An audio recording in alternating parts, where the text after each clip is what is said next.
So let's just bring this back to the classroom for a sec, because I love all the tech stuff, but I love to come back to where we're at and the coalface.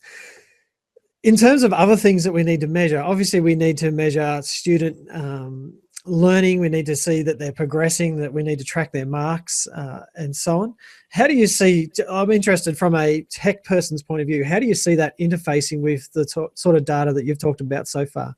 Well, we've been talking about those sorts of tracking programs, or how do you do it?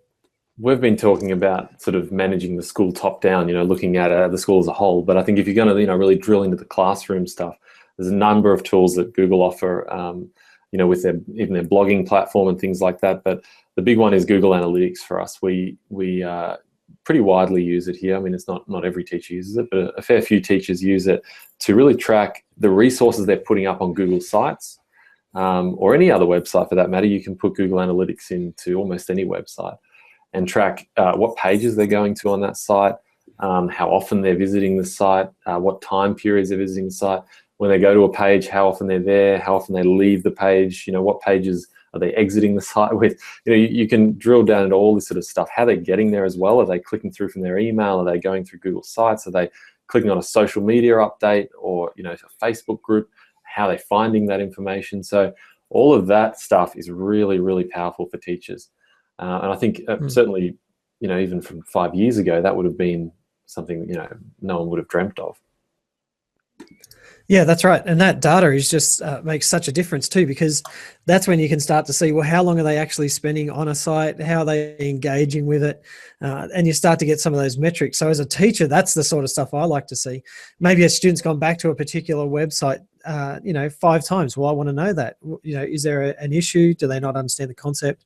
And I love the fact that you can start to pull that sort of information out.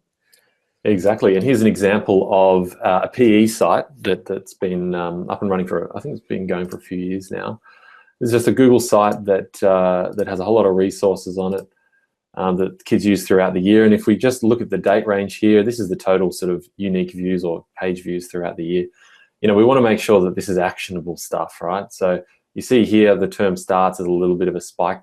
That's probably something that in class was mentioned. You've got to go grab this resource. So everyone goes and grabs it. 38 people were on the site that day. So that's probably, a class. Someone went there a couple of times extra. And then we see, bubbles along. But something happens in April. What do you think happens in April, Mike?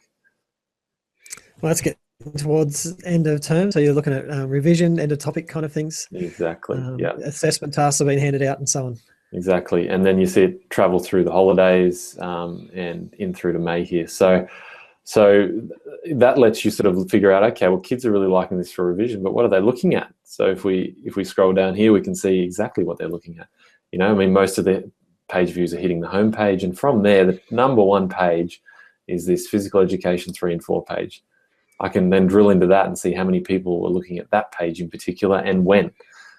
So that creates a really good opportunity to say, well, these pages or this information seems to be getting hit at a revision time.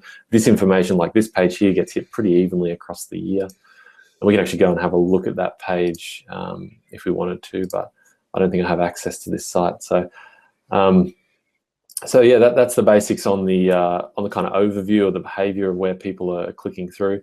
There's also an acquisition area here on the left in Google Analytics. And click on the overview of that, and we can see where people are coming in from. There's direct, means they actually typed in the URL. There's search, they're doing an organic search, or there's referral. So if I click on that referral link, I can see where'd this come from. Okay, someone's been sharing this with social buttons and things like that, and we can start to drill down into that. There's a forum topic there that references this website.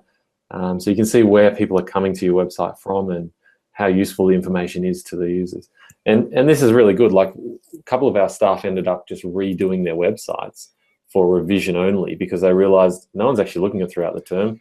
It's only being used for revision anyway. Let's make it a revision website and really target and hone in on that and throw out the crap that we don't need and simplify the whole thing for the kids. So it helps you kind of on that journey of continuous improvement and to make sure that the work that you're providing them is timely and the right stuff at the right time in the right format. Yeah, that makes so much sense. I really like that. I think it's fantastic.